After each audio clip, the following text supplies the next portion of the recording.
juga untuk analisis farmasi. Topik adalah pengembangan metode analisis, ya, analytical method development.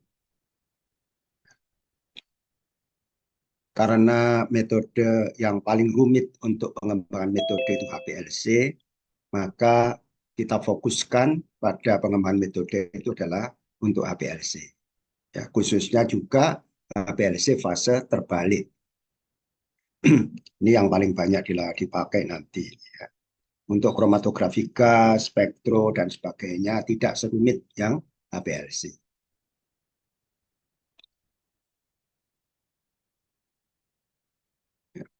Baik, ini pernah saya sampaikan juga.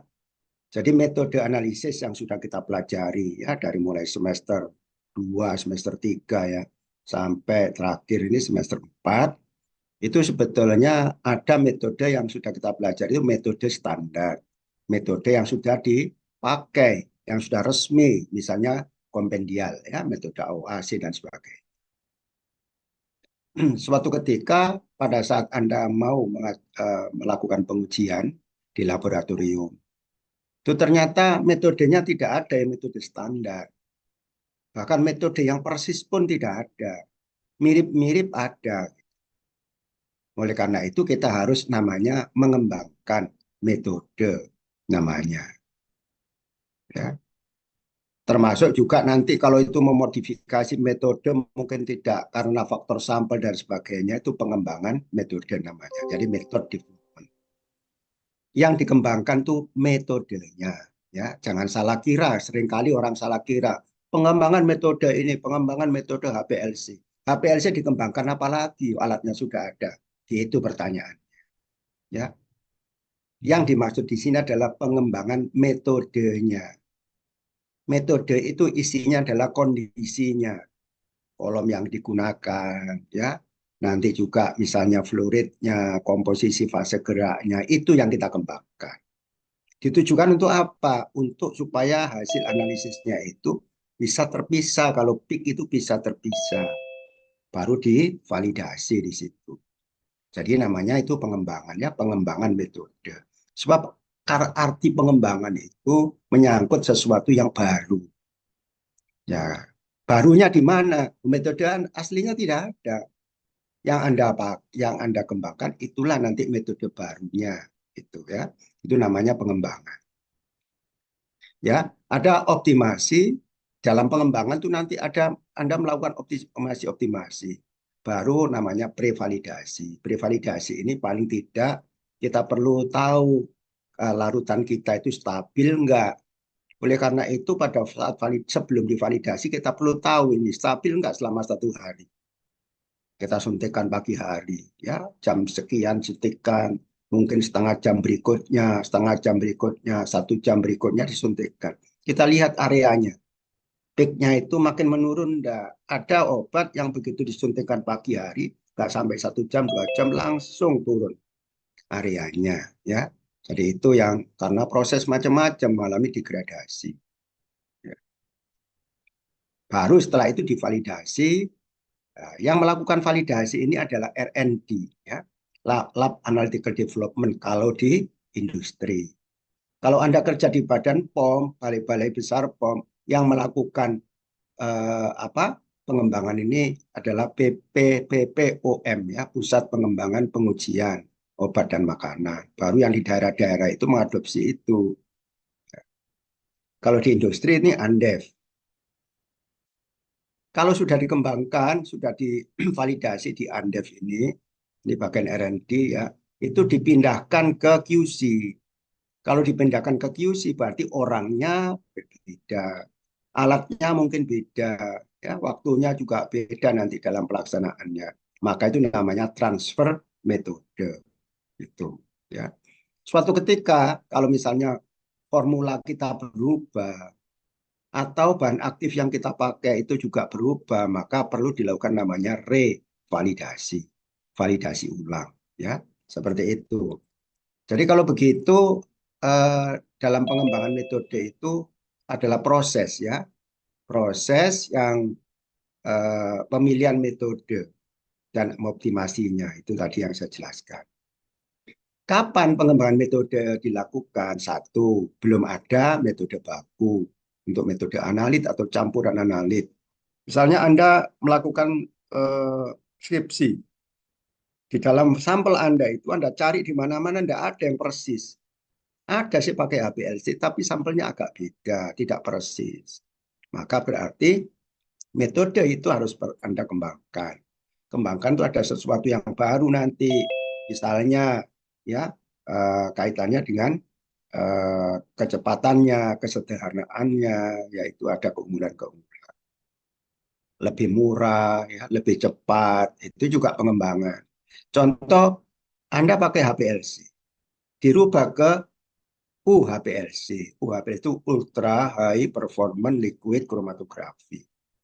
Ya karena ini cepat, tekanannya tinggi, ya maka bisa saja 60 menit di HPLC, waktunya bisa jadi 5 menit atau nggak sampai 10 menit yang ada di UPLC atau UHPLC. Ini berarti unggul gitu. Itu boleh ya. Itu namanya pengembangan. Nah, pengembangan itu isinya nanti ya memilih mode HPLC itu apakah tetap reverse phase atau normal phase atau yang lain. Kolom yang digunakan mungkin panjangnya Anda rubah. Mula-mula 30 cm Anda rubah jadi 25 atau 15. Pemilihan detektor dan sebagainya. Ini termasuk pengembangan metode nanti. Ya. Oke. Bagaimana strategi dari pengembangan metode HPLC itu? Yang pertama, Anda tentukan dulu pakai reverse phase atau bukan.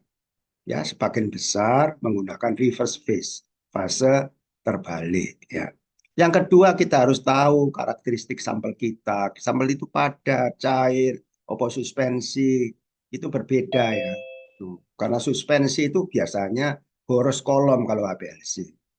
Cepat rusak kalau suspensi. Maka biasanya dipakai guard kolom, kolom pelindung. Jadi kolom yang di depannya kolom itu ada yang kecil pendek itu, ya pendek maksudnya itu adalah untuk pelindung kolom, namanya apa guard kolom. Misalnya begitu. Yang kedua kita harus tahu sifat analit kita. Sifat analit kita itu polar atau tidak. Polar atau tidak itu berkaitan dengan ini log P. Ada yang masih ingat? Polar itu log P-nya bagaimana? Apa yang masih ingat? Anda kan nanti menentukan senyawa ini polar atau non polar. Ya, log P. Kapan log P itu nanti nanti bisa kita simpulkan itu adalah polar atau non polar. Ayo,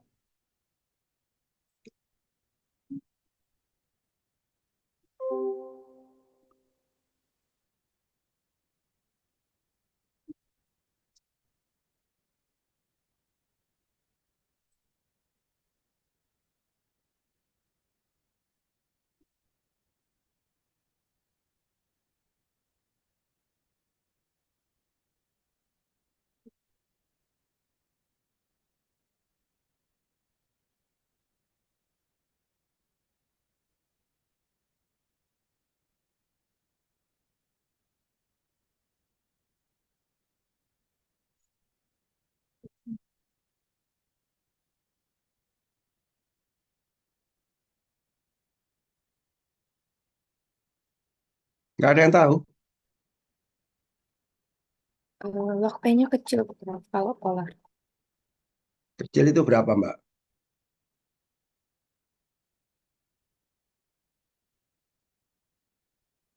Ya, jadi makin kecil berarti makin polar. Bahkan log P itu kan ini ya, apa itu? Ini log P ini. Log P ini 0, ya oke lah mulai ya. Tapi ya kalau sifatnya adalah negatif ini, nilainya negatif. Makin negatif berarti polaritasnya makin tinggi. Gitu ya. Jadi kalau misalnya katakanlah piridoksin, itu log P-nya min 0,77. Polar ini. Ya, log P-nya min 185, asam askorbat. Ya, jadi sifat fisika kimia analit ini bisa kita lihat dari log P-nya. Karena apa? Karena kromatografi itu berdasarkan polaritas, ya, berdasarkan polaritasnya.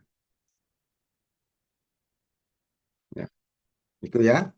Jadi analitnya juga macam-macam nanti. Analit itu yang perlu tahu itu stabil apa tidak stabil. Ini perlu kita lihat. Nah, ini maka nanti waktu skripsi kalau Anda melakukan analisis ini, maka harus Anda tahu sifat fisika kimia analitnya itu. Jadi waktu skripsi, begitu Anda punya tema, maka Anda cari di pustaka tentang analitnya. Ya, sifat fisika kimianya apa dikumpulkan, sifat fisika kimianya saja dibuat folder, ya, tentang analitnya, sifat apa tentang sampelnya, sampelnya ini apa. Terus yang kedua, bagaimana metode analisisnya yang sudah pernah diteliti orang. Apakah ada juga di kompendial, apakah ada diteliti orang, itu dikumpulkan semua. Jadi Anda punya apa sudah mulai punya list ya daftar untuk pustaka itu. Bagusnya daftar pustaka itu Anda kasih semacam menulis daftar pustaka ya ada nama pengarangnya, kemudian setelah autor itu judulnya sesuai dengan ketentuan yang di skripsi. Anda kasih satu-satu. Jadi kalau begitu Anda nanti membuat proposal atau melaporkan nanti hasil penelitian di skripsi Anda tinggal nyomet aja, tinggal masukkan ke ini ya ke daftar pustaka itu enaknya begitu. Yang perlu diingat juga ada yang konsentrasi rendah, ada yang konsentrasi tinggi, ada juga campuran rendah dan tinggi. Kalau model begini nanti bagaimana? Gitu. Contoh, satunya sangat polar, satunya sangat non polarnya itu tinggi ya, non polar dia. Begitu kita suntikkan karena ini reverse phase, maka satu keluar dulu, satu keluar belakang. Terus gimana? Inilah yang namanya Anda lakukan pengembangan tadi, optimasi, sehingga waktu analisisnya itu cepat. Tuh, ya. Jadi ini termasuk sifat fisikokimia.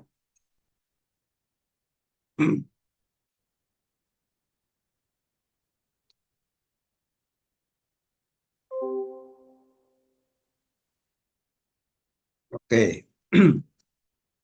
Nah, sekarang perlu diingat juga pemilihan mode HPLC-nya. Berdasarkan mekanismenya, HPLC itu ada yang fase normal, ada fase terbalik. Ya, ini yang paling banyak ya. Yang lain juga ada. Kromatografi adsorpsi fase normal. Ini adalah fase terbalik ya. Partisi itu berbalik. Kemudian kromatografi ion itu pertukaran ion. Ya, ini size exclusion kromatografi. Kromatografi eksklusi ukuran. Jadi nanti pemisahannya itu berdasarkan ukuran molekulnya. Ada ukuran besar, ukurannya kecil. Ya, besarnya molekulnya itu ukuran ukuran partikelnya, ukuran molekulnya itu besar atau kecil. Itu dipisahkan dari situ.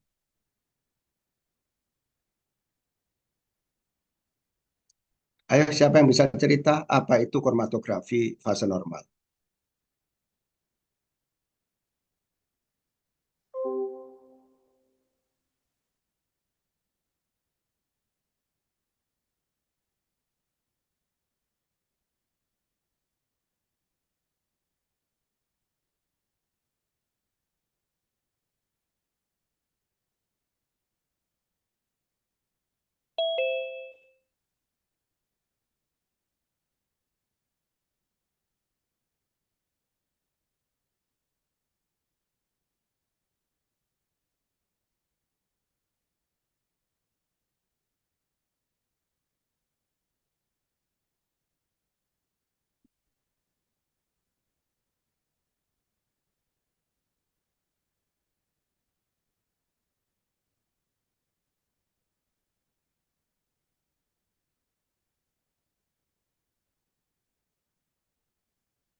Ayo, nggak ada? Izin menjawab, Prof. Ya,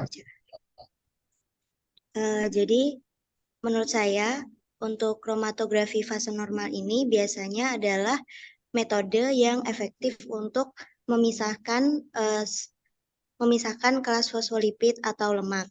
Nah, biasanya kolom dari kromatografi fase normal ini mengandung silika dengan ukuran 3 sampai 10 diameternya itu dalam mikrometer itu sebagai fase diamnya dan dikombinasikan dengan fase gerak bisa berupa kloroform, metanol, air atau asetonitril metanol air. Nah, biasanya dalam kromatografi fase normal ini, fase diamnya itu bersifat polar, sedangkan fase geraknya itu bersifat nonpolar.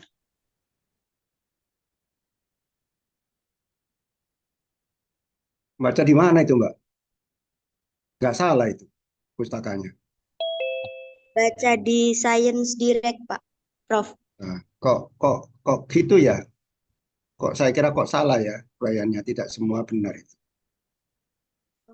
Benar ya, carinya benar itu. Iya, Prof. Di ini, ya di Science Direct tentang kromatografi cair fase normal. Bahasa Inggris atau bahasa Indonesia? Inggris, Prof. Bahasa Inggris. Bisa Iya. di-share, Mbak? Oh, nggak bisa ya. eh Ya, saya kok melihat tadi pengertiannya kok beda ya. Campur ya antara fase normal dan fase terbalik. Tidak semuanya benar ya. Yang lain coba, yang lain apa sih fase normal? Gampangnya aja apa sih fase normal itu? Fase terbalik apa? Gitu. Itu yang harus betul-betul Anda pegang ini. Harus hafal. Ayo yang lain.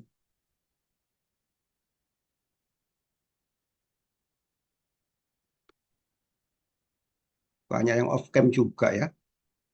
Saya nggak tahu ini perlu saya semak. Saya kalau gini nggak kurang semangat saya ngajarnya ini. Apa perlu Anda belajar sendiri aja kalau nggak tertarik pada kuliah saya.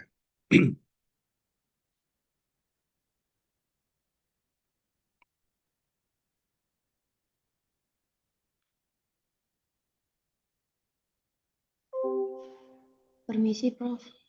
Ya, Kalau setahu saya untuk yang fase normal itu fase geraknya non polar. mm-mm. Kalau fase normal itu fase terbalik itu fase geraknya polar, Prof. Bahasa diamnya. Sama-sama polar.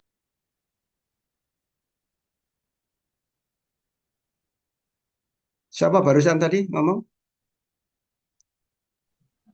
Erika, Prof. Erika. Jadi ciri kromatografi itu ada istilah fase gerak dan fase diam. Fase gerak itu maksudnya gerak, gerak jalan terus gitu.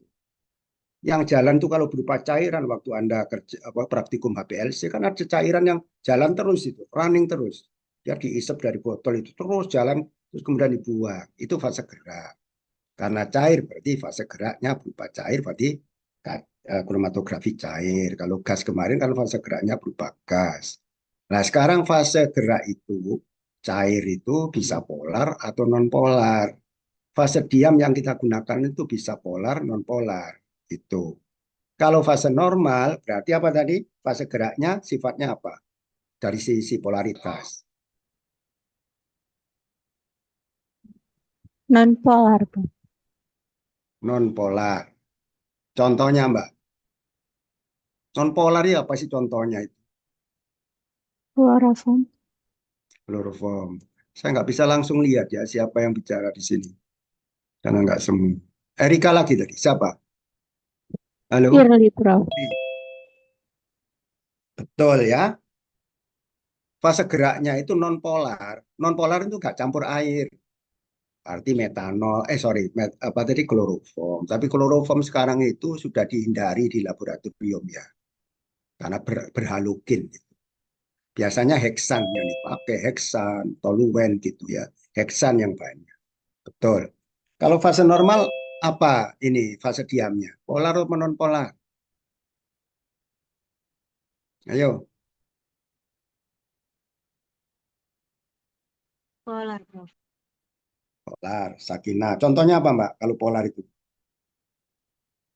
Silika gel.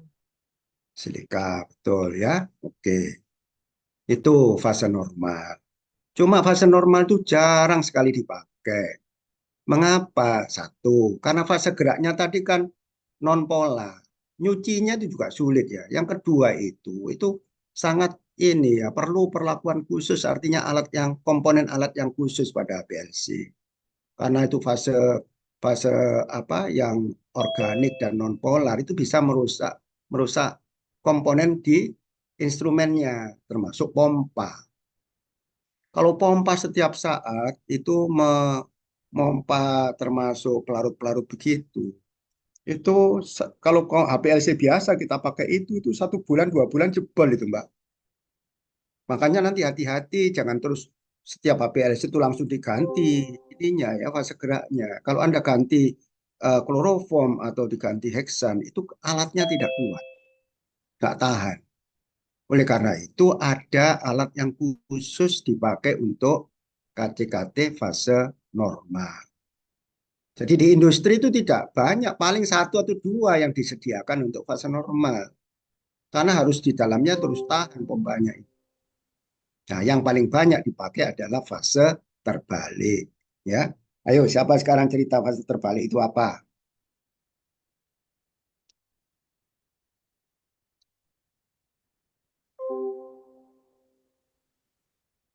Ayo.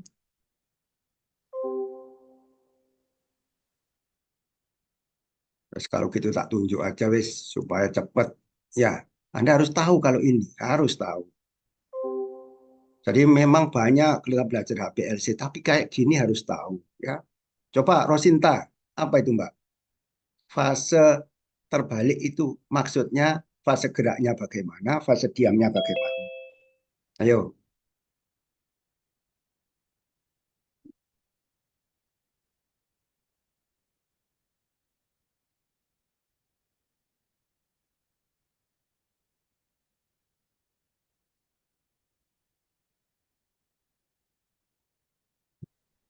Tahu saya Hmm. kalau yang fase terbalik itu fase diamnya itu hidrofobik. Hmm. Terus, Terus kalau fase normalnya itu berarti kebalikannya hidrofilik, bro. Itu. ya, tapi hidrofobik sinonimnya apa, Mbak? Bagaimana, bro? Si hidrofobik itu sinonimnya apa? Polar apa non polar? Hidrofobik. Oh, hidrofobik itu non non polar. Ya, hidrofilik berarti polar ya. Polar. Hidrofil itu kan suka air. Hidrofobik nggak suka air. Non polar tuh nggak suka air, nggak campur sama. Ya, nggak apa-apa.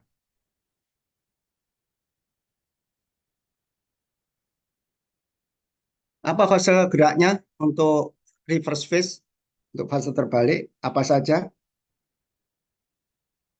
Aisyah, ada Aisyah. Ada, Prof. Ya, apa Mbak fase geraknya untuk fase terbalik ini? Ah, ini saya barusan cari di Google sih. Fase geraknya itu bisa pakai buffer asetat metanol asetonitril. Gitu ya.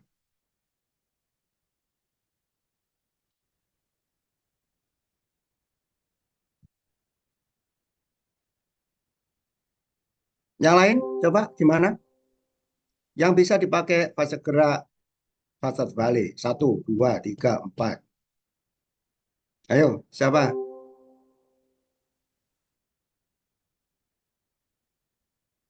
Rifansa. Mas.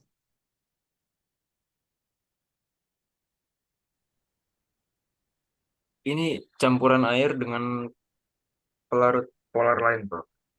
Ya, contohnya. Metanol, asetonitril, tetrahidrofuran. Ya, jadi kalau ditanya apa fase geraknya yang bisa dipakai reverse phase? 1, air. 2, metanol. 3, asetonitril. 4, EHF. Ini kalau dicampur 4-4-nya, kan biasanya kan cuma 2, itu campur dalam segala perbandingan. Jadi makanya biasanya dipakai campuran supaya apa? Resolusinya supaya bagus. Maka metanol air 60-40, 50-50 ini dikombinasi ya. Asetonitril air dan seterusnya. Ini harus tahu ya, harus tahu. Kalau lupa, ingat praktikum kemarin loh. Praktikum kemarin yang ada di botol itu apa? Yang ada di atas itu kan air. Mungkin metanol. Berarti air dan metanol itu sebagai fase gerak. Dan ini must to know ya, harus tahu Anda. Kalau fase normal tadi agak-agak ingat sedikit ya nggak apa-apa lah. Kalau fase terbalik Anda harus ingat.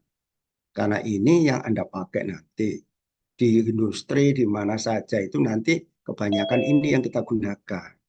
Maka harus Anda tahu ya fase geraknya dan fase terbaliknya itu biasanya reverse phase itu adalah umumnya RP18. RP18 itu berarti silika yang di situ disisipkan C18. Karena sudah disisipkan C18, gugusnya itu gugus silanolnya hilang diganti C18. C18 kan rantai panjang, berarti dia non polar. Kalau di dalam Anda membaca USB itu adalah kolomnya L1. Tolong diingat ya, L1. Kalau L1 itu artinya RP18. Karena di dalam USB itu dibuat L1, L2, L3, dan seterusnya daftarnya. Tapi yang harus ingat adalah L1. Yang lain adalah pertukaran ion, size exclusion. Ini tadi ya. Ini nanti kalau lupa lagi ini. Ya, kalau lupa. Ini diingat lagi tentang KCKT fase terbalik atau lupa. Ada istilah hydrophilic interaction liquid chromatography. Ini fase geraknya polar, fase diamnya juga polar yang ini. Kenapa kok polar? Karena asetonitril dan air campurannya. Cuma 2 ini, asetonitril dan air. Asetonitrilnya banyak, 97, 95, airnya sisanya. Fase diamnya misalnya silika tadi, amin, ya, CN dan seterusnya. Jadi hilik itu dipakai untuk zat-zat yang polaritasnya tinggi. Oke, ya. Terus nanti kalau Anda lihat di Farmakope Indonesia, di USB, kadang-kadang fase geraknya itu ditambahi pereaksi lain. Selain air, metanol, asetonitril, kok ditambah zat lagi? Yang contohnya sulfonat, ada sulfonat-sulfonatnya ini. Misalnya oktan sulfonat, misalnya heksan sulfonat, pentan sulfonat, pokoknya ada sulfonatnya. Ini dipakai untuk senyawa basa ya. Ini namanya KCKT pasangan ion. Sebetulnya juga reverse phase, tapi ditambahi lagi ada pasangan ionnya ini. Ya, jadi maksudnya nanti analitnya dalam bentuk ion itu gak bergandengan dengan reaksi ini membentuk molekul yang non polar. Karena non polar dia bisa tertahan di dalam kolom gitu. Ya, itu nanti hal ini perlu diingat ya, khususnya RP-HPLC. Oke. Ini tadi ya, kalau lupa lagi nih, pelarut yang umum digunakan pada RP-HPLC air, asetonitril, metanol, tetrahidrofuran. Tapi tetrahidrofuran itu sangat tidak baik ya untuk kolom. Ya, jadi sering merusak kolom ini tetrahidrofuran ini. Kalau itu dipakai itu kecil sekali, tidak seperti asetonitril ya. Biasanya cuma 2,5 mili dari 100 itu ya, berapa persen saja. Oke, itu KCKT fase terbalik. Terus ada lagi fase gerak itu istilah UV cut off. Ini apa maksudnya UV cut off ini? Jadi misalnya saya kasih contoh metanol. Misalnya metanol mana di sini? Metanol ya 210. Kadang-kadang 210, kadang-kadang 205 ya tergantung pada produsennya di situ murni apa enggak. Yang dimaksud 210 ini namanya UV cut-off, maksudnya panjang gelombang ya minimal yang bisa Anda pakai waktu HPLC. Waktu HPLC kan ada panjang gelombang. Di set berapa? Jangan di set lebih kecil dari 210. Ya, Anda set 205. Padahal di sini ada UV cut-off-nya 210. Kalau di set 205 itu maksudnya nanti keluar puncak banyak pengganggu. Dari mana? Dari pelarut ini. Karena pelarut ini sudah banyak mengandung cemaran-cemaran, ya. Laminan ada di situ. Itu metanol. Bagusnya ya kalau misalnya di set 240, 260, no problem gitu. Yang penting jangan sampai sekitar sini ya, di bawah-bawah sini. Di bawah 210 ini. Jadi kalau gitu UV cut-off itu menunjukkan panjang gelombang terendah ya pada detektor UV yang di set yang digunakan untuk pelarut tersebut. Jadi fase gerak lah bagusnya itu pakai astonitril. Astonitril itu UV cut-off-nya 190. Jadi Anda pakai 200, 205 itu oke. Pertanyaannya kapan kita perlu memilih panjang gelombang kok dekat-dekat 200. Ya, kalau misalnya analit Anda itu tidak mengandung gugus kromofor, tidak punya ikatan rangkap terkonjugasi, biasanya itu dekat-dekat sini, dekat-dekat 200. Gitu. Ya saat itu sebaiknya milih astonitril. Oke. Nah, ini pemilihannya seperti ini ya. Perhatikan gambar ini. Nah, jadi ini yang paling atas ini memang cepat. Tapi kan resolusinya mungkin ya sudah 1,5 lebih ya. Tapi kalau misalnya kita ingin merenggangkan lagi, maka caranya bagaimana? Yang perlu diingat air itu weak solvent, pelarut yang lemah, yang kurang menahan, kurang kuat menahan. Jadi kalau pelarut organik kebalikannya. Coba perhatikan di sini. Ini 75. Gambarnya kayak gini. 60 seperti ini. 50 jadi lebih renggang lagi. Jadi nanti pertanyaannya kalau suatu ketika Anda punya pemisahan yang resolusinya tidak memenuhi syarat. Misalnya ya, yang ada di Farmakope Indonesia resolusinya 2. Setelah Anda suntikkan 1,8 kan kurang itu. Apa upaya Anda? Upayanya yaitu apa? Pelarut organiknya Anda turunkan. Inilah namanya optimasi. 75 saya turunkan 70, nah kalau diturunkan 60 jadi kayak gini. Berarti kan lebih baik. Maka kalau Anda rubah metanol turunkan, maka dia akan menjadi resolusinya adalah apa? Bisa memenuhi syarat.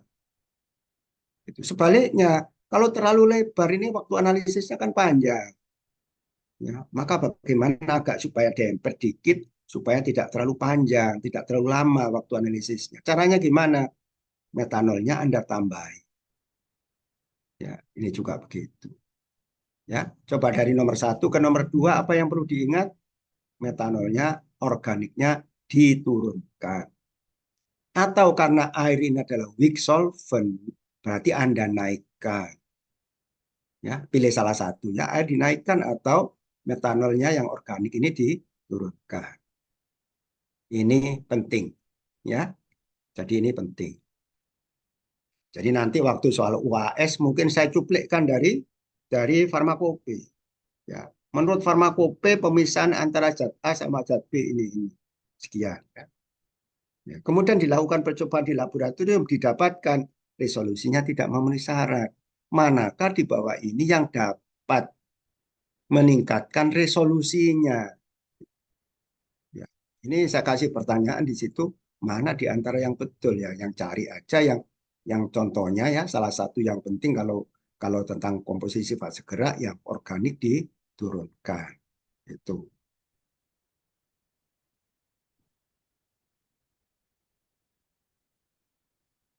Ya, Ini nanti saya usulkan ke soal OSC ya.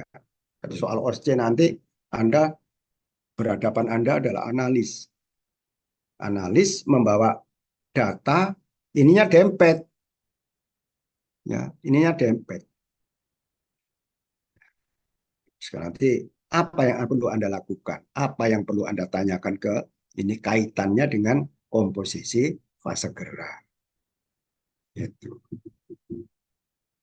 Jadi jawabannya ya, tolong ini diingat. Contoh ini, Anda misalnya skripsi, Anda suntikkan, tapi fase geraknya 100% astoniti. Keluar puncak yang bagus, peak. Kira-kira bagaimana? Sudah puas? Ya, masalahnya analitnya itu ada 4. Ada 4 macam disuntikkan kok jadi 1. Ya gak cocok kan. Maka caranya turunkan astonitilnya. Jadi 80%, airnya 20%. Jadi kayak gini. Ya, setelah diturunkan lagi, jadi kayak demikian. Sudah mulai bagus. Turunkan lagi. Ya, jadi 50%. Turunkan lagi 40%, mungkin sudah cukup. Ya, kalau mau Anda teruskan lagi, silakan 30%. Jadi apa? Tapi ininya tambah lebar ya. Inilah namanya optimasi. Bagaimana supaya resolusi itu bisa tercapai. Ya, sekarang pH fase gerak. Jadi nanti kalau Anda kerja dengan APLC, pH itu kadang-kadang dicantumkan. pH sama dengan 5, pH sama dengan 3. Metanol air didapar pH 5, misalnya. Didapar pH 3,5. Maka Anda harus men-setting di alat itu persis nanti ya campurannya itu. Jadi Anda sediakan metanol, Anda sediakan air ditambah dapar, pH-nya ditetapkan. Jadi caranya gimana kalau di alat Anda buat larutan dapar atau larutan dengan pH yang Anda ukur pakai pH meter. Jadi misalnya pH 3,0 ya Anda ukur 3,0 baru Anda letakkan di botol. Di botol ada 2 metanol dan air katakan 60-40, ketikkan di softwarenya, di aplikasi itu, terus kemudian di enter. Kalau di industri dia campur luar, tidak pakai campur dalam, tidak dari alat. Ya. Ada yang masih ingat? Nah ini ya, Henderson Hasselbalch. Ini tolong diingat ya, semester berapa ini ya. pH sama dengan pK, log ini dalam bentuk ionized, ini unionized. Ionized itu artinya polar, yang ini bersifat non-polar. Saya beri contoh. Misalnya pKa-nya diketahui 5. pKa-nya sama dengan 5. pH fase gerak di set 3. Kira-kira analit Anda itu bersifat polar, non-polar atau non-polar. Cepat keluar dari kolom atau lama keluarnya. Nah, siapa yang bisa jawab? Saya ulang. pKa-nya 5. pH-nya 3. pH fase gerak. Begitu analit disuntikkan pada kondisi itu, kira-kira waktu retensinya lama atau cepat? Ayo, siapa yang bisa jawab?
izin menjawab, Prof.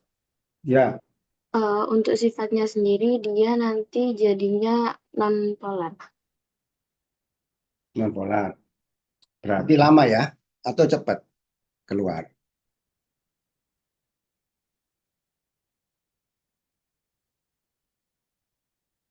Bisa Cepat. dijelaskan, Mbak Dinda? Cepat atau lama?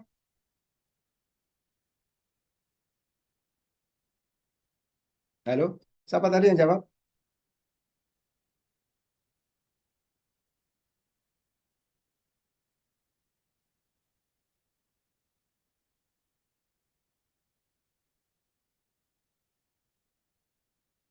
Tadi Mbak Dinda, coba jelaskan kenapa kok begitu yang tadi.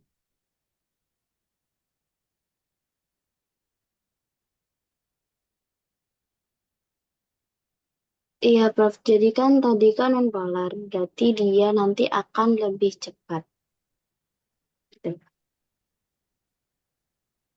Cepat. Yang lain setuju?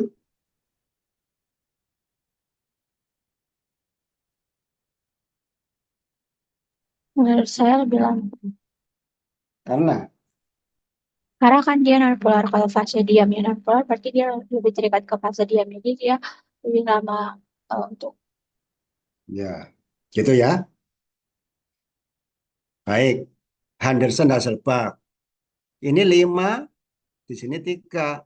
Kalau ini saya pindah ke kiri kan min 2. Min 2 itu kan log 1/100. Ya, jadi kalau lognya saya coret, berarti yang atas 1, yang bawah 100. Berarti perbandingan antara unionized dengan ionized 100:1.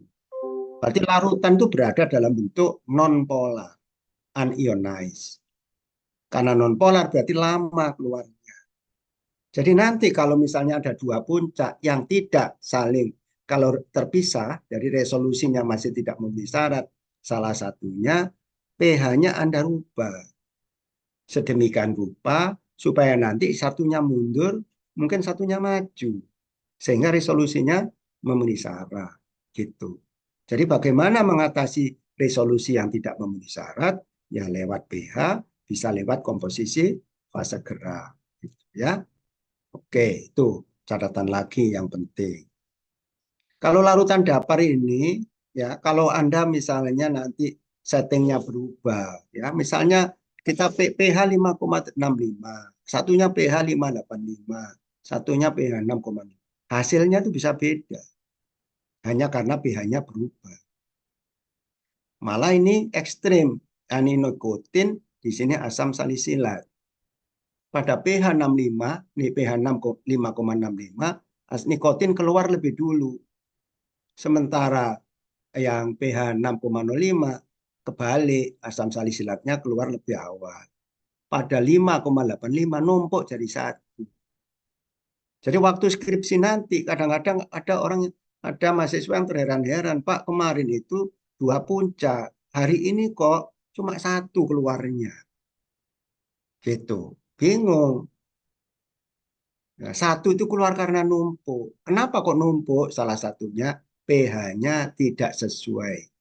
Jadi Anda membuat pH-nya untuk larutan fase geraknya tidak pas. Maka bisa numpuk. Itu ya. Nah, ini pengaruh pH itu seperti itu. Nah, ada istilah kapasitas dapar. Ada kapasitas dapar. Siapa dulu? Apa sih dapar itu? Buffer dapar, buffer. Apa itu artinya? Maksudnya apa? Ada masih ingat?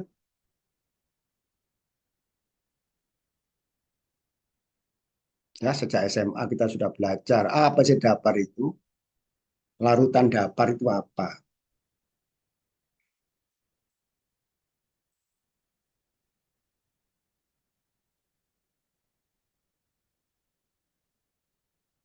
Larutan Mm-mm. itu penyangga.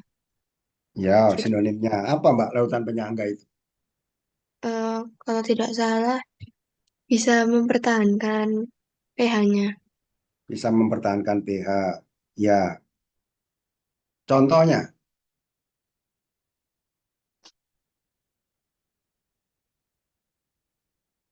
Jadi nanti waktu HPLC misalnya metanol, air, ya pakai dapar fosfat, pH sama dengan 6,5 misalnya begitu.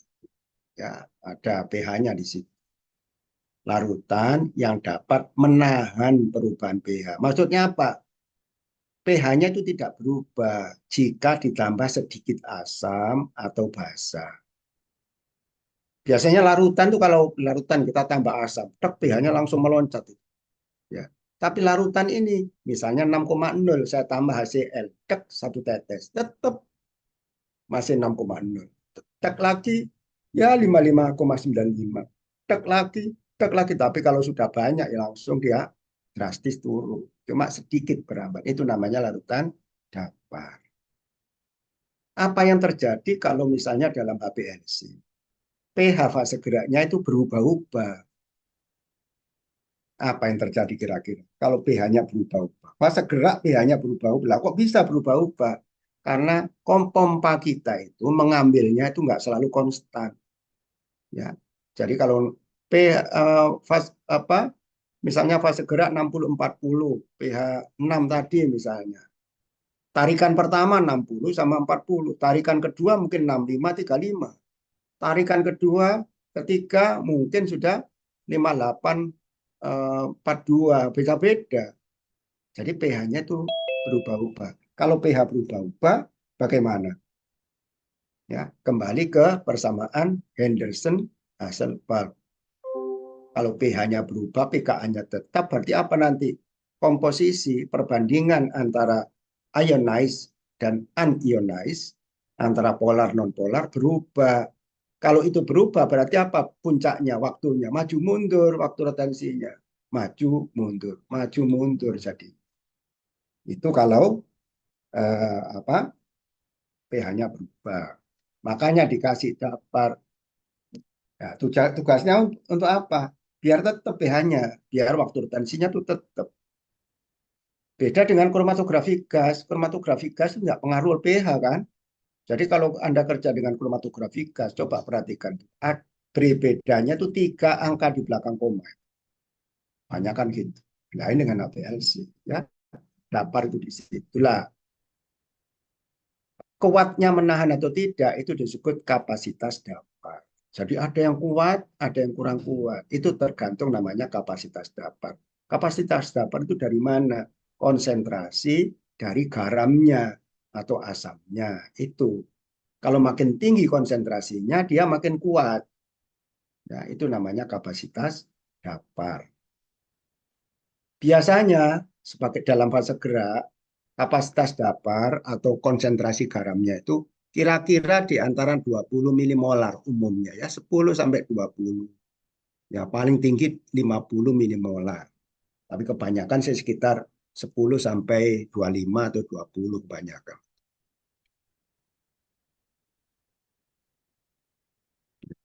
Jadi bagaimana nanti kalau Anda ditanya puncaknya kok maju mundur?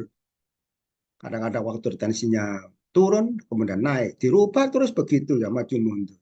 Maka caranya konsentrasi daparnya, garam dan asamnya, itu Anda tambahi. Ya, nambah itu tak boleh banyak tadi, 10% ya kalau metode standar. Kalau Anda misalnya skripsi, jangan banyak-banyak ya. Karena apa? Kalau terlalu banyak garam yang kita tambahkan, ternyata dia bisa mengkristal. Dia jadi kristal itu. Jadi dia membentuk semacam pengendapan ya kristal karena kan zatnya agak larutnya mudah mungkin menguap ya. Gitu ya, itu nanti merusak kolom.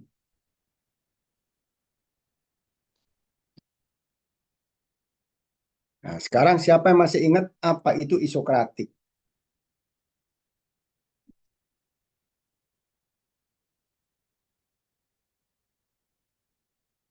Ayo siapa?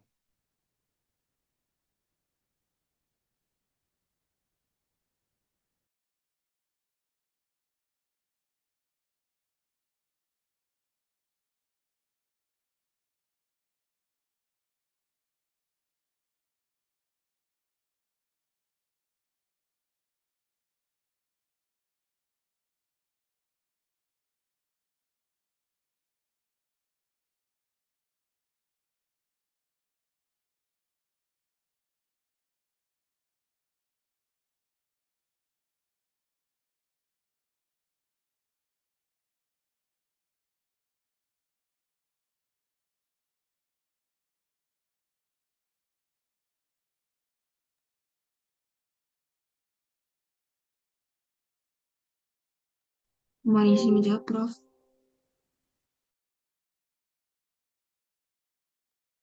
Isokratik itu ketika pelarut dan campurannya itu memiliki eh, tidak berubah, selalu tetap gitu, Prof. Apanya, Mbak? Contohnya. Contohnya, Komposisi sama polaritasnya. komposisinya ya. Oke, jadi kalau metanol air 60-40 ya terus itu aja nggak diganti-ganti kayak praktikum kemarin loh.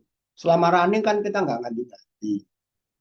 Nah, sekarang kalau gradien bagaimana?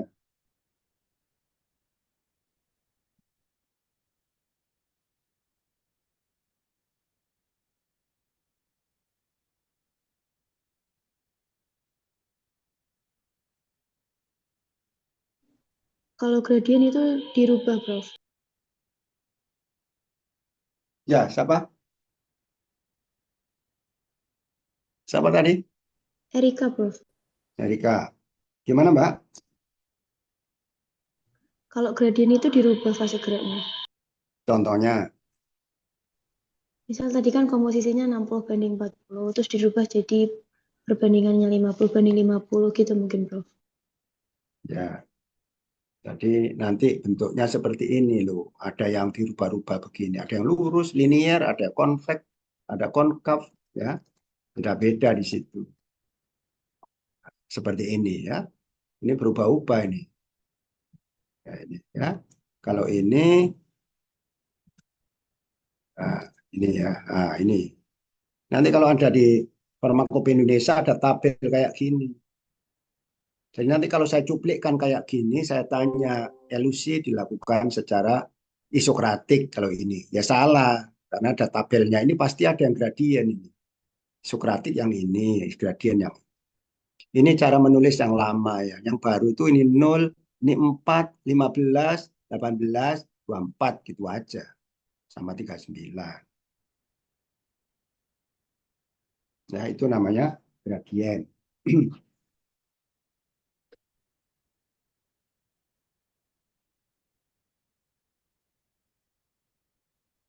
Nah, sekarang coba cari apa bedanya HPLC dan UHPLC atau UPLC. Ayo, apa bedanya?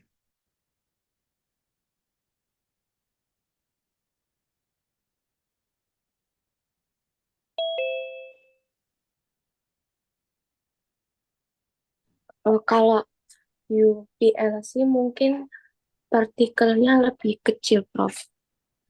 Berapa itu? Kurang dari 2 mikrometer. Kalau UPLC, kalau HPLC 3 sampai 5 mikrometer. Siapa ini? Aulia. Iya, Prof. Apa akibatnya kalau gitu, Mbak? Perbedaannya apalagi kalau apa partikelnya lebih kecil. Memang kenapa?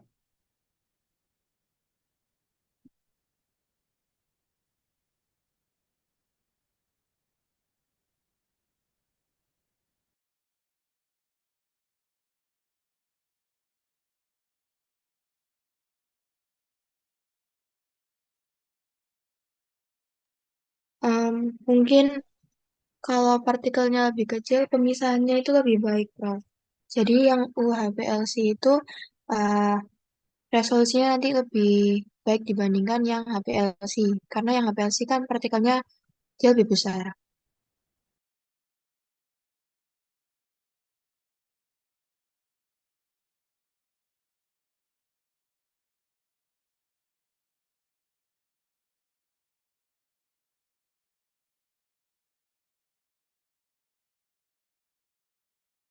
Kalau ukuran partikelnya lebih kecil, itu artinya efisiensinya lebih baik kolom itu.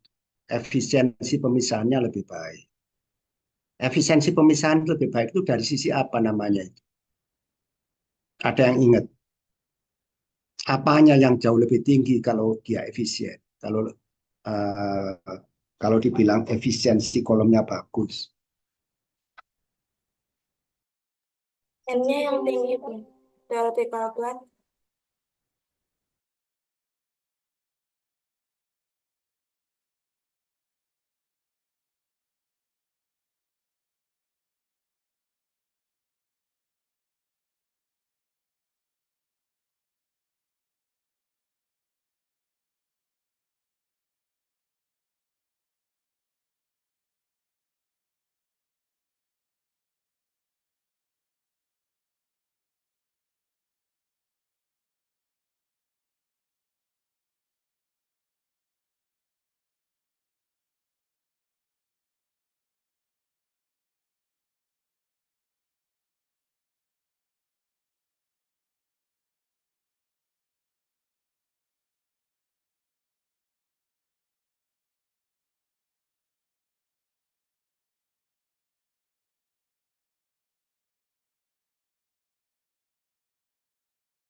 Ya, jadi HPLC sama UHPLC, Ultra High Performance Liquid Chromatography. Ya. Itu nama dagangnya kalau HPLC-nya itu adalah UPLC. Kalau UPLC itu merek ya, dari Waters, Ultra Performance Liquid Chromatography. Apa yang membedakan antara HPLC, UPLC? Tadi sudah benar ya, kolomnya itu ukuran partikel fase diamnya kurang dari 2 mikron. Berbeda lagi itu diameter internalnya itu beda. Kecil ya, diameter itu umumnya 2,1 mm. Kalau HPLC biasa kan 4,0, 4,6, 3,9, sekitar itu. Terus biasanya panjangnya, pada saat di UHPLC itu enggak panjang 30 cm, 25 cm, enggak. Paling enggak 5 cm, 7 cm, sekitar itu. Kurang dari 10 cm, sekitar itulah. Gitu. Jadi pendek. Tapi tekanannya itu kalau UHPLC itu 2 sampai 3 kali tekanan yang ada di HPLC biasa. Kalau HPLC biasa itu kan 6.000 PSI, ya, pound per square inch. Ya, kira-kira itu dibagi 15, ya itu berarti 400 atmosfer, ya. Jadi 400 atmosfer HPLC biasa. Kalau HPLC yang ini bisa 2 kali lebih tinggi, bahkan 3 kali. Padahal kalau kita memompa ban, paling berapa atmosfer, berapa bar, ya, berapa PSI. Ban kita itu paling ya 30, 45, ya, itu PSI. Ini adalah HPLC itu 400 atmosfer, ya, 6.000 PSI. Karena tekanannya tinggi berarti lebih cepat. Pakai HPLC itu lebih cepat itu. Baik.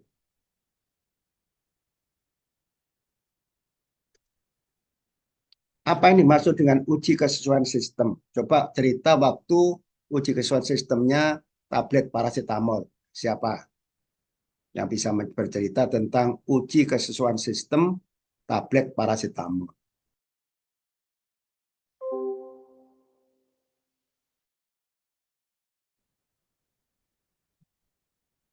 Halo? Izin menjawab, Prof. Ya. Jadi yang untuk kemarin itu kami tidak melakukan uji kesesuaian sistem, tapi cuman penetapan kadar tablet paracetamol. Enggak, kalau membaca ke farmakope kan ada Mbak di farmakope itu. Yang di farmakope kan ada toh Yang uji. kalau di farmakope itu ada larutan kesesuaian sistem. Terus maksudnya apa itu? Mungkin larutan yang digunakan untuk UKS itu. Nah iya, terus diapain? Di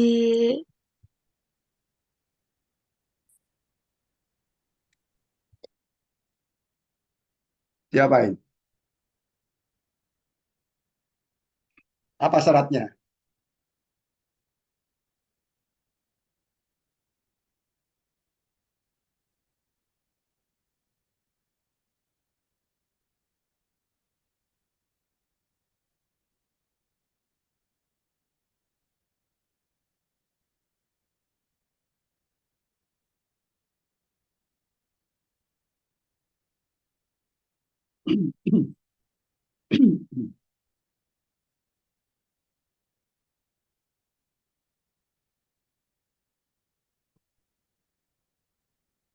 Ya, itu disuntikkan 5 kali.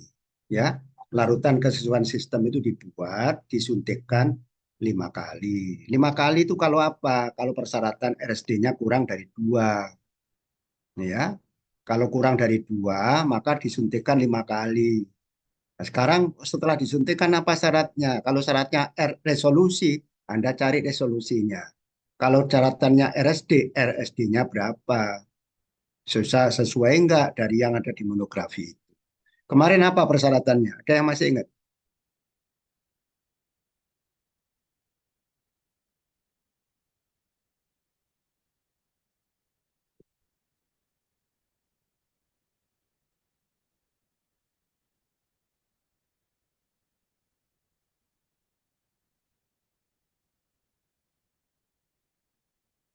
Ayo, apa di dalam farmakope nggak ada ingat? Apa syaratnya di situ? Resolusi berapa atau RSD berapa?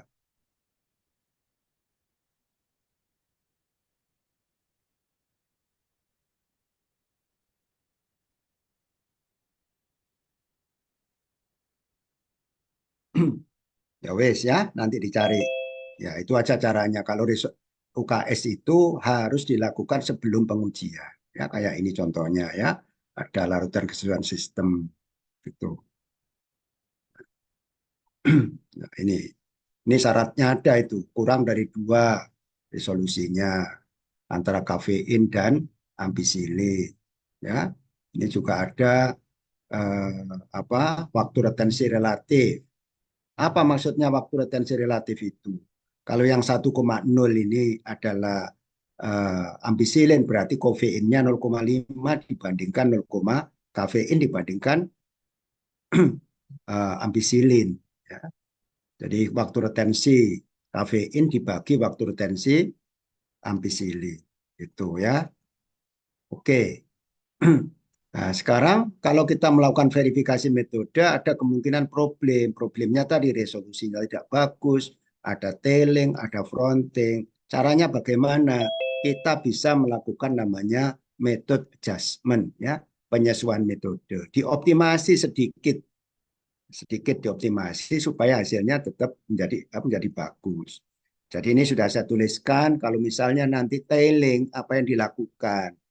Kalau tailing itu mungkin konsentrasinya terlalu besar, maka volume injeknya Anda kecilin. Ya, volume injek Anda kecilin, dikecilkan volume injeknya.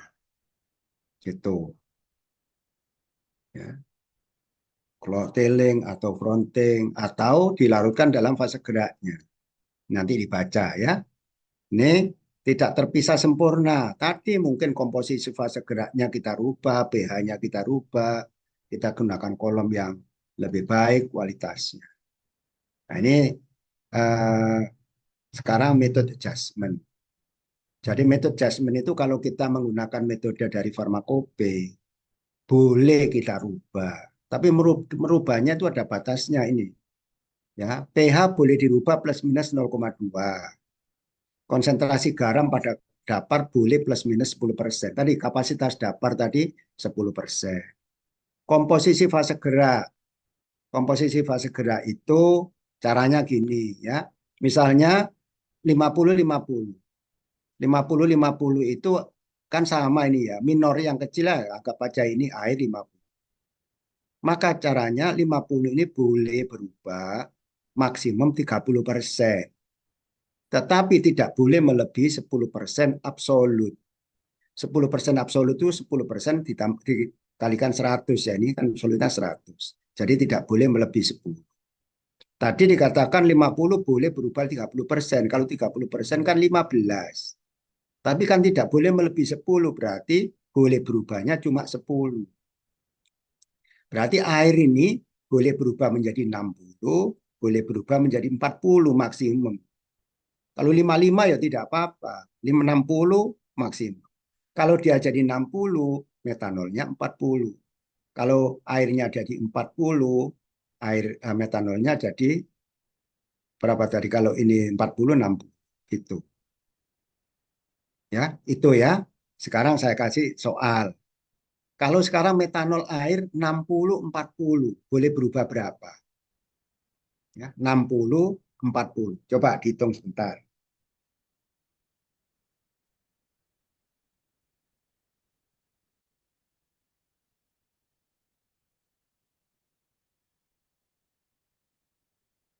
Siapa?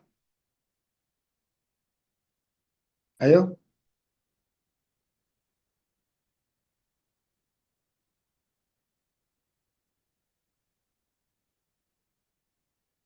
Halo.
Nggak ada.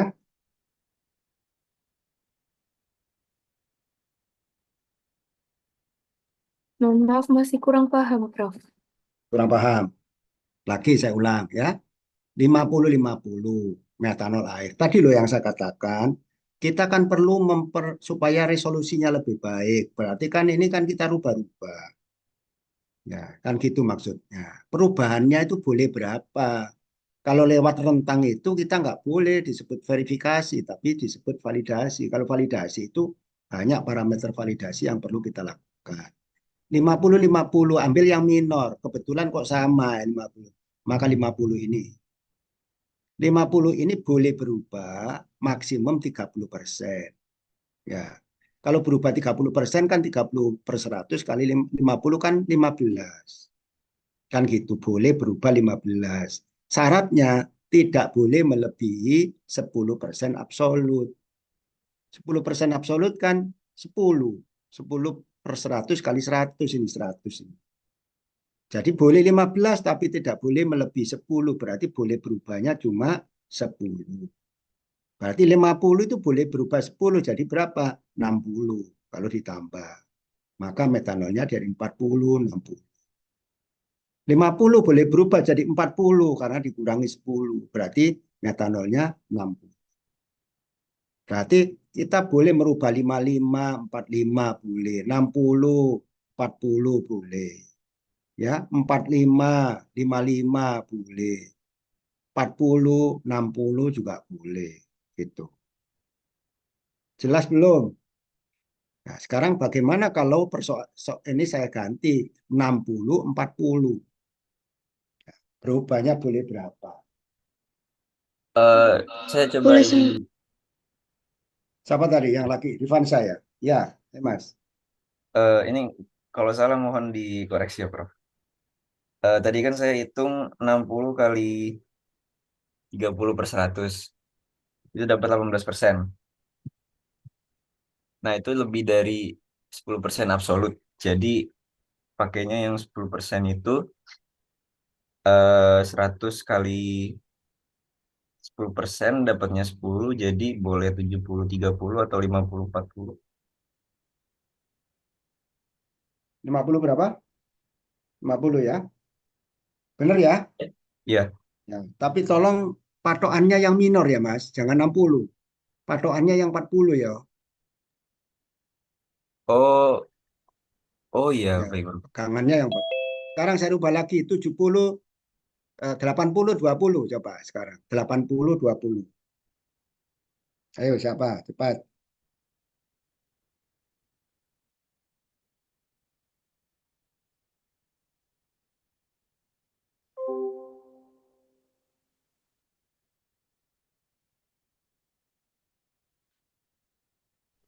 Permisi, Prof. Ya, Berarti kan tadi 30%-nya dari yang minor ya, Prof. Berarti 30%-nya dari 20. ya berarti berapa, Mbak? 6. Gimana gimana? 80? Ti- Ya, 30%, 30% ya. dari 26. Berarti berapa boleh berubahnya? Berarti tadi kan 80 20 berarti 86 14. Satunya kalau Sa- turun. Satunya 74 sama 26. Iya. Benar ya? Benar ya semua ya? Sudah jelas ya? Oke, nanti dicoba lagi. Kalau 98 sama 2 ini jawabannya. Ya itu nanti ya. Nanti saya keluarkan di UAS kayak gini ya. Ini harus tahu ya. Oke. Temperatur kolom boleh plus minus 10%. Volume injeksi boleh dirubah ya. Asalkan ini. Panjang kolom sekarang. Kalau panjang kolom ini ya. Panjang ukuran partikel itu boleh dirubah ya. Asal L per dp-nya sama. Atau boleh minus 25% sampai 50% berubahnya. Saya ulang. Kalau Anda punya kolom ada panjangnya, ukuran partikel, internal diameter, ya, Itu Anda lakukan perubahan. Bolehnya itu L per dB-nya kalau sama. L itu panjangnya, dB itu diameter partikel atau ukuran partikel, tinggal bagi aja. Ya. Nah, kemudian nanti kalau itu sesuai dengan L per dB atau berkisar minus 25% sampai plus 50% berarti oke. Sekarang saya punya kolom 25 cm, 4,6 mm internal diameternya, 5 mikron ukuran partikelnya. Saya rubah menjadi ini. Boleh atau tidak? Coba dihitung dulu.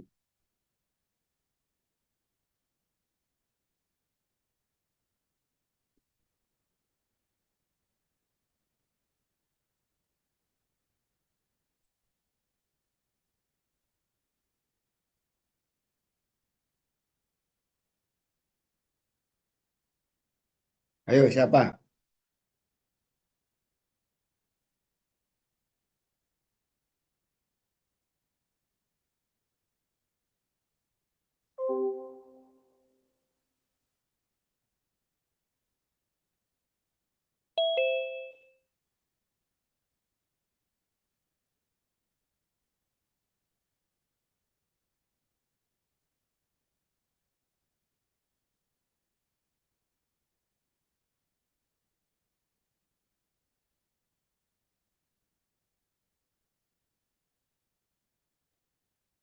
Tidak bisa, Prof. Menurut Karena saya. Karena rasio antara panjang kolomnya dengan ukuran partikelnya itu sudah berbeda, nggak konstan. Lalu kalau misalkan untuk kolom yang pertama kan rasionya 25:5, berarti 5. Lalu kolom yang kedua 15:5, berarti 3. Nah, dari 5 ke 3 itu perubahannya 3,75, perubahannya lebih dari 25%. gitu ya. Lebih atau kurang, Mbak? Lebih. Pokoknya di luar rintang ya. Yang penting di Iya. luar rintang. Betul ya? Tinggal ganti aja ya di situ. 15 dibagi 5 kan 3. Kalau 25 dibagi 5 mestinya sih dicocokkan satuannya ya, tapi tidak usah, tidak apa-apa wis kalau untuk ngitung aja. 25 dibagi 5 kan 5. Batasnya berapa? Karena 25% kan 1,25. Berarti antara 3,75 sampai 7,5. Jadi kalau 3,25 sampai 7,5 sih oke. Ternyata ini adalah 3, berarti di luar rentang. Kalau ini,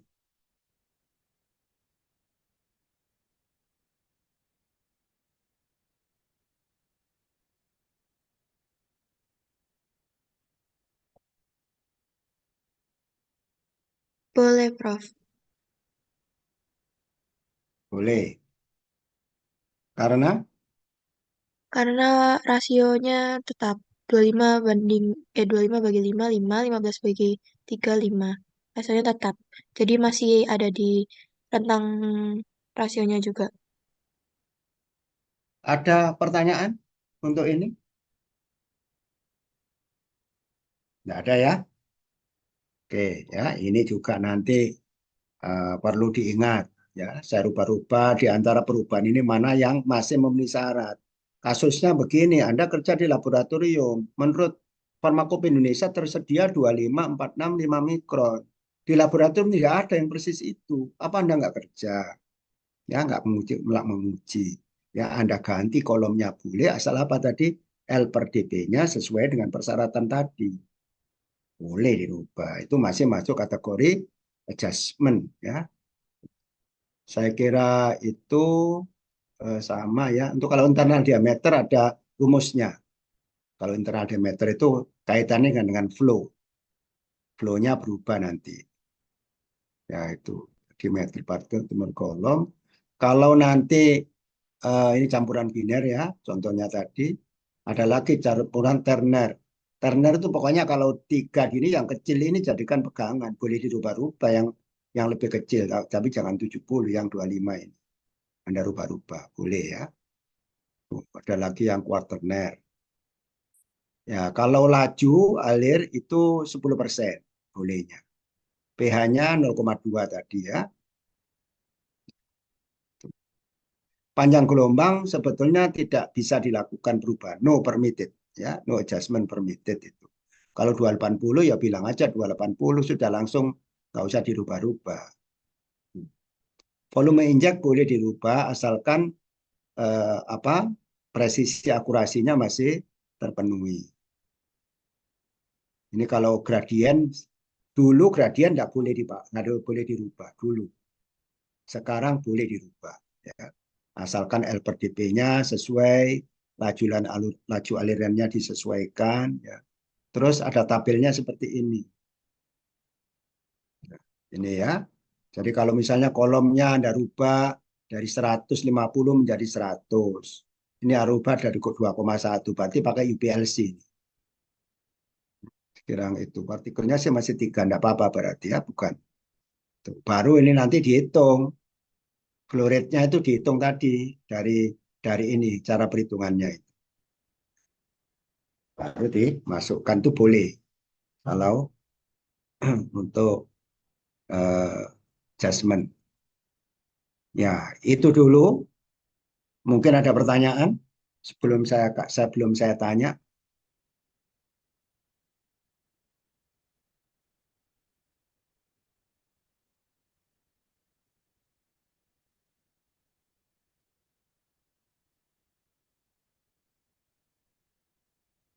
Siapa bisa?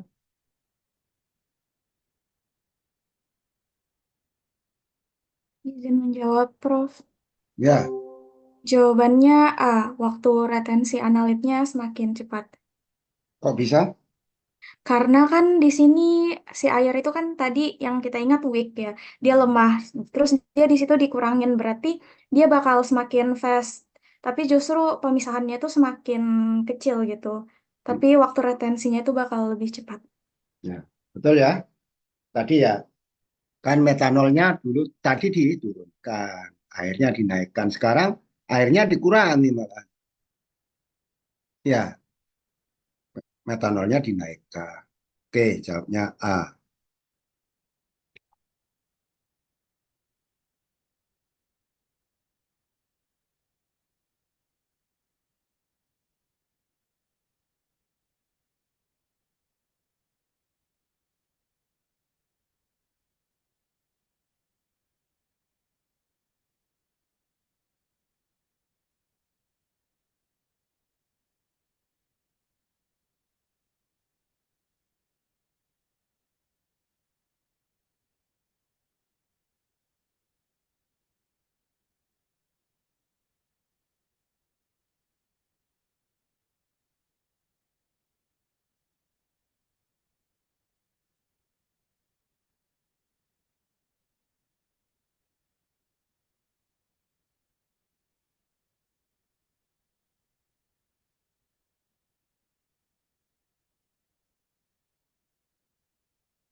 Itu yang A itu bukan laju air ya, laju alir.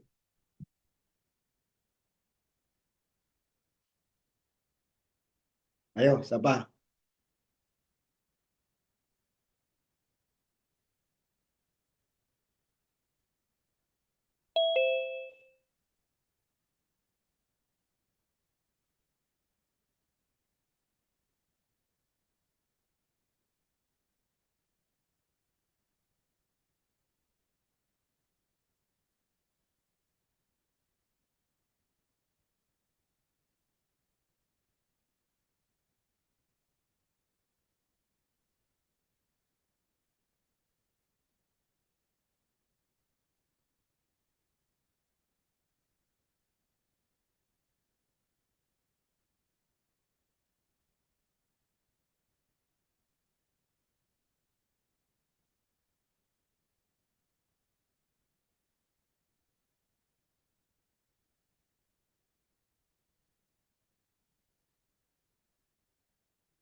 Ayo, siapa? Itu yang B, Prof. Menurunkan presentasi volume metanol dalam komposisi fase rendah. Alasannya? Soalnya kalau metanolnya turun bakal lebih lama, jadi RS-nya lebih panjang. Mm-mm. Yang A harusnya bagaimana?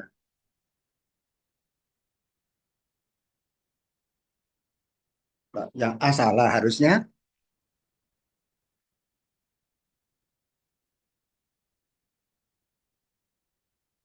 Ya, jawabnya udah benar. Tapi pertanyaan saya kalau dari laju alir harusnya kita kita apain supaya seperti gambar nomor 2 Diturunkan, bro. diturunkan, dilemahkan kan? Ya. Terus kalau yang nomor C,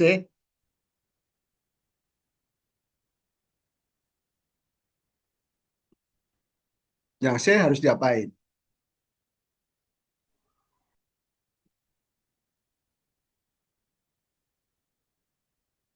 Harusnya ukuran partikel kolomnya itu lebih kecil kalau diturunkan. Ya, Jadi bisa lebih selektif, pemisahannya lebih baik. ya, karena lempeng teoritisnya, theoretical plate-nya kan lebih tinggi, efisiensinya lebih baik. Kalau ukuran partikel makin kecil.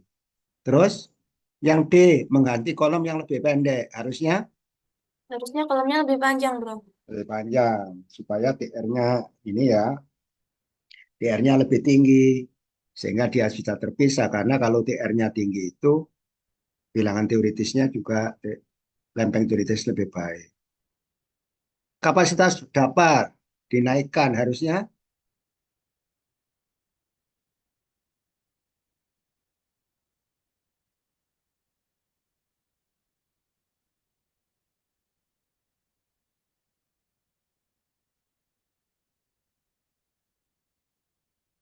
Ayo,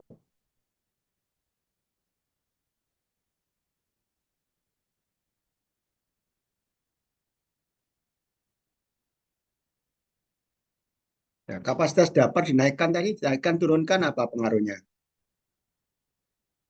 Ya, jadi kapasitas dapat tadi dirubah kan karena peaknya maju mundur. Sedikit ya, tapi untuk penyelesaian ini sebetulnya bukan kapasitas dapat. Harusnya di antara A sama D ya yang cocok. Ya, bukan yang E bukan. Yo, siapa bisa?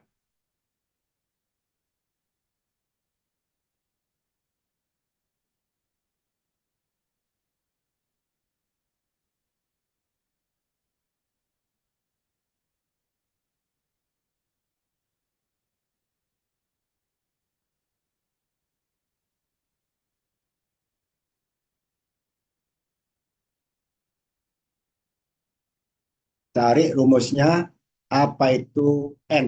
Ya. N itu apa sih rumusnya?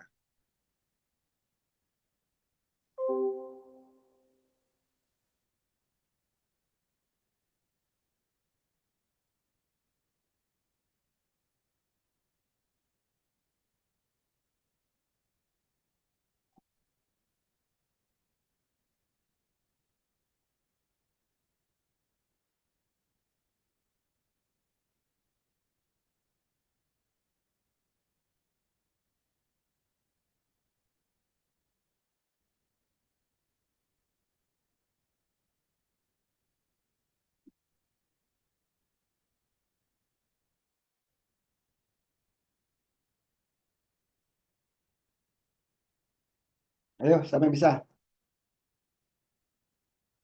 So, dari laporan KCKT kemarin, N itu rumusnya 5,54 dikali RT per W setengah. Terus dikuadratkan yang RT per W setengahnya itu. Ya, pakai setengah ya. Kalau nggak pakai setengah, kalau B biasa.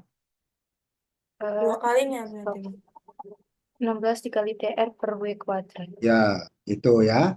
16 kali TR per W pangkat 2 ya. Dalam kurung itu ya. Ya. Coba terapkan pada nomor 3 ini.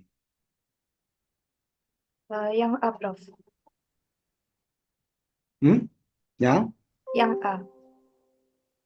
A. Jawaban A yang benar.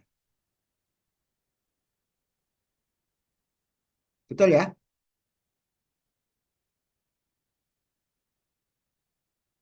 Ya. Tahunya dari mana, Mbak?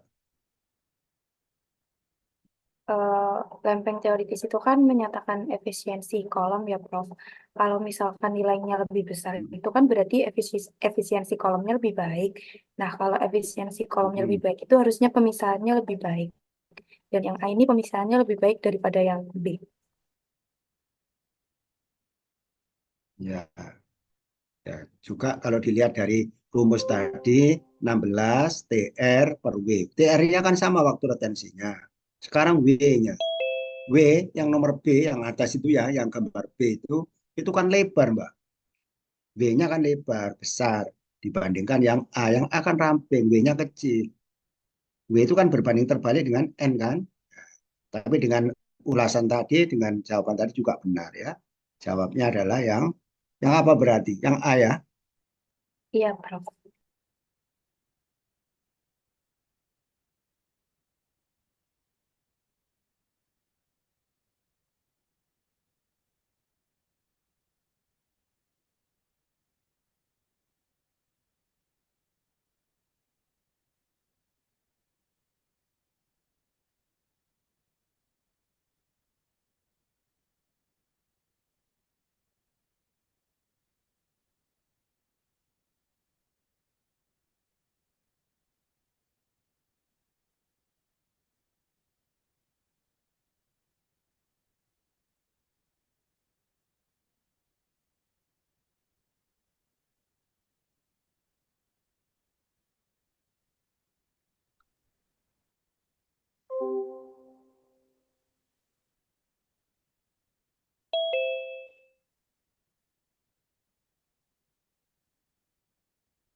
Mungkin D, Prof.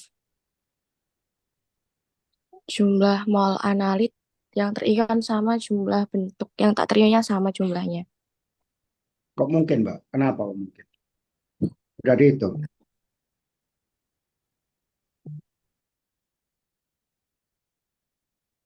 Kalau dihitung pakai rumus yang Henderson Hasselbalch tadi, emang bener gitu, Bro. Yang ini jumlahnya sama. Ya, betul ya. Oke ya, tinggal ngitung aja itu. 5.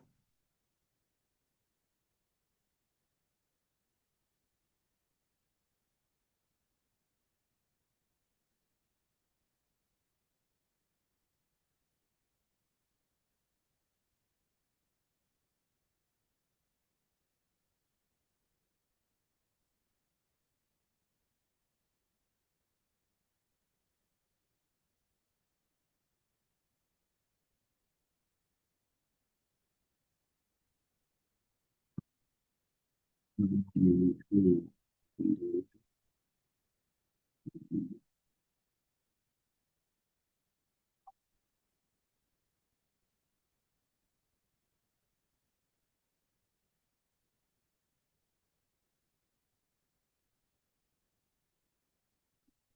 A bukan?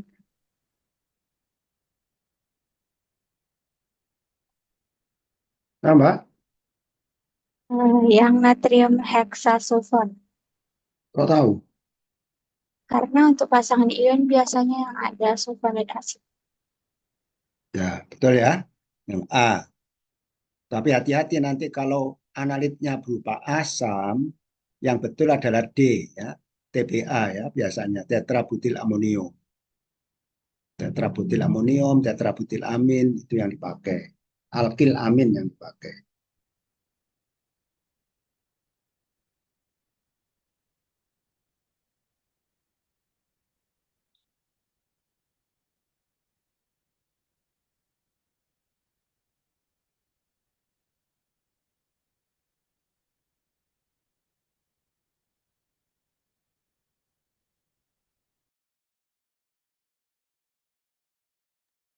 Halo.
Nggak ada yang bisa, Mbak?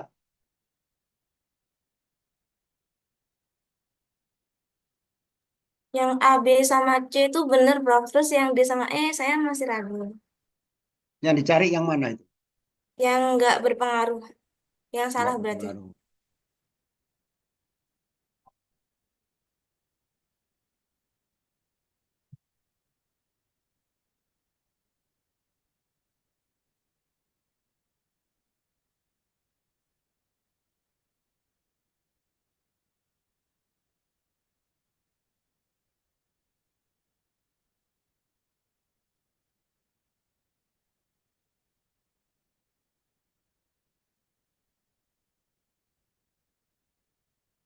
Kalau kolomnya di lebih panjang pengaruh nggak ya terhadap waktu retensi atau resolusinya? Kalau resolusi ngaruh, Prof. Tapi retensi Ya, secara umum yang namanya panjang, kolom lebih panjang itu ada dampaknya, Mbak. Ada nilai positifnya pada retensi dan resolusi. Tapi kelemahannya dia lebih panjang, lebih lama waktunya, ya. Jadi kalau memang tidak bisa, maka Anda gunakan kolom yang lebih panjang itu secara umum ya. Jadi jawabnya apa? yang E. Ya, ya. Karena kalau menggunakan pelarut astonitril itu tidak memperpanjang ini sebetulnya. Hanya pada saat untuk bukan karena cut off-nya ya. Cut off itu kan untuk menghindari kontaminasi tadi, kontaminan. Gimana? Cukup?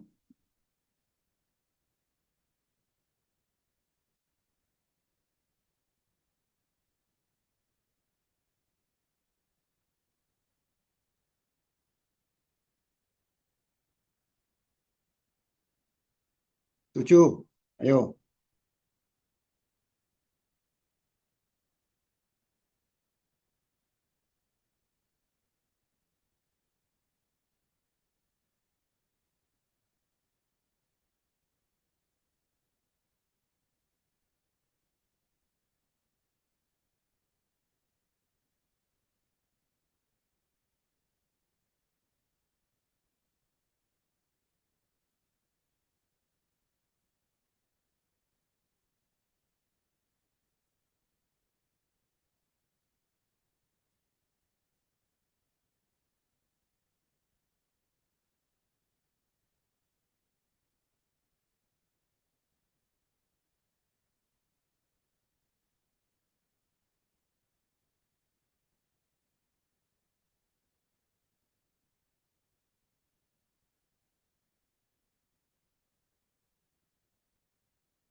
Yang D, Bro.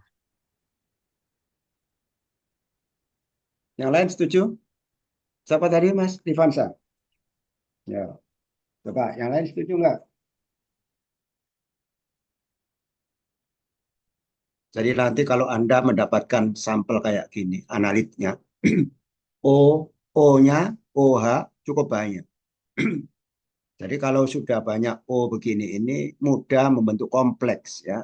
N ini juga membentuk kompleks. Ingat waktu SMA dulu ada pelajaran pembentukan kompleks ya dengan ikatan kovalen koordinasi. Ya, mudah-mudahan masih ingat ya.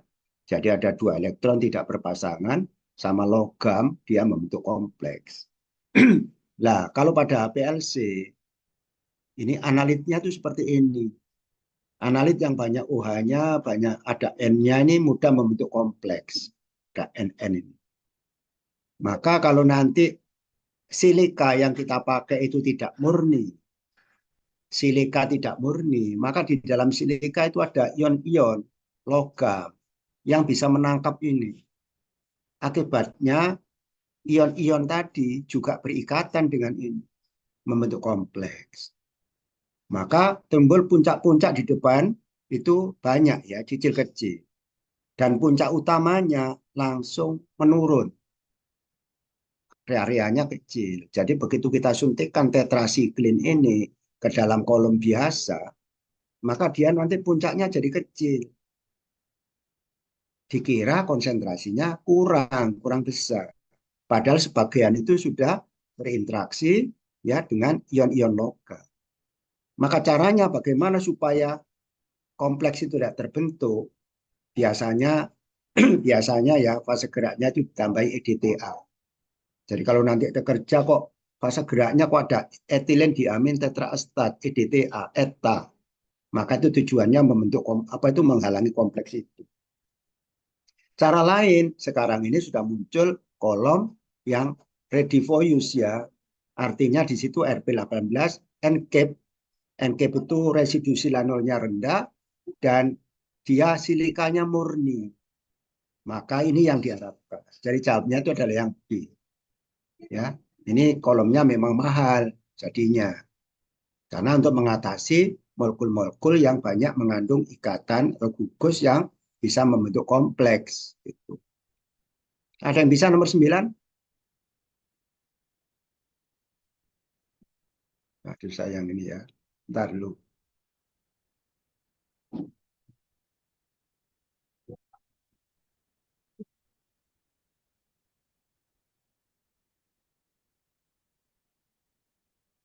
Nah.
ya juga pada saat memilih panjang gelombang. Tapi kalau kita kerja dengan Farmakope Indonesia, panjang gelombang sudah ditetapkan. Andaikan Anda skripsi, ada dua, antrasen dan fenantren itu kayak gini. Ya. Kalau Anda milih di daerah sini, di daerah 320 apa, kan ada dua ini, dua zat. Keluarnya puncaknya cuma satu. Karena satu punya absorban, satunya tidak punya. Berarti 0. Jadi kalau Anda suntikkan ya keluar cuma satu. Tapi Anda suntikkan kalau di sini mungkin keluar dua, yang 300 ini. Tapi keluarnya sama-sama kecil. Keluarnya sama-sama kecil. Misalnya Anda memilih 240 di sini, yang 240, maka satunya sangat besar, satunya kecil. Ya, nggak bagus juga. Maka kalau model begini Anda pilih di daerah sini. Ya. 280 kira-kira ini. Dua berapa? 60 lah kira-kira ini. Kira-kira 260. Ini kan ada perpotongan ini. Maka nanti puncaknya akan keluar sama tinggi. Ya, sama tinggi. Jadi ini yang kita pilih. 260. Kalau 280 di sini sama ya, satunya besar, satunya kecil juga. Nggak proporsional. Tuh. Ya. Terakhir.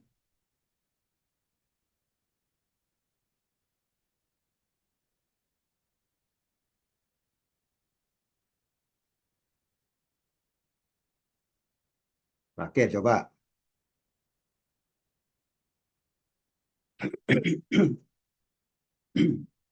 Ya. Jadi ada asam salisilat, fenobarbital dan seterusnya. Ini asam, makin lama makin basa ini. 1 asam, 3 netral, 5 basa. Senyawa asam itu kalau pada pH asam, pH rendah, maka dia dalam kondisi unionized. Senyawa basa ada kondisi basa pH-nya juga unionized. Tapi kalau senyawa asam pH-nya basa dalam bentuk ionized. Ya, karena terlarut dia. Ya, maka nanti Anda bisa lihat kira-kira mana yang benar. Nomor 1 itu gambarnya ke sini. Makin besar pH-nya dia seperti ini. Nomor 5 ini basa, makin basa di sini. Nah, apa kesimpulannya? Ya, tadi sudah saya sebut ya. Asam lemah terretensi paling kuat pada pH paling tinggi. Salah. Terretensi paling kuat itu artinya kan non polar karena reverse phase. Ya kan? Ya. Kalau basa akan terretensi kuat pada pH basa. Ya, mana yang betul kira-kira?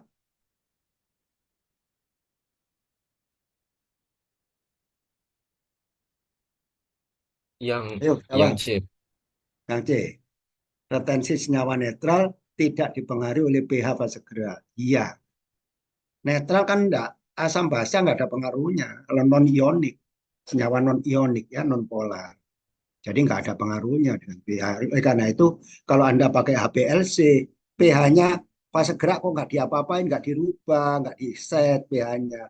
Itu artinya mungkin ya kemungkinan besar analit Anda adalah non-polar.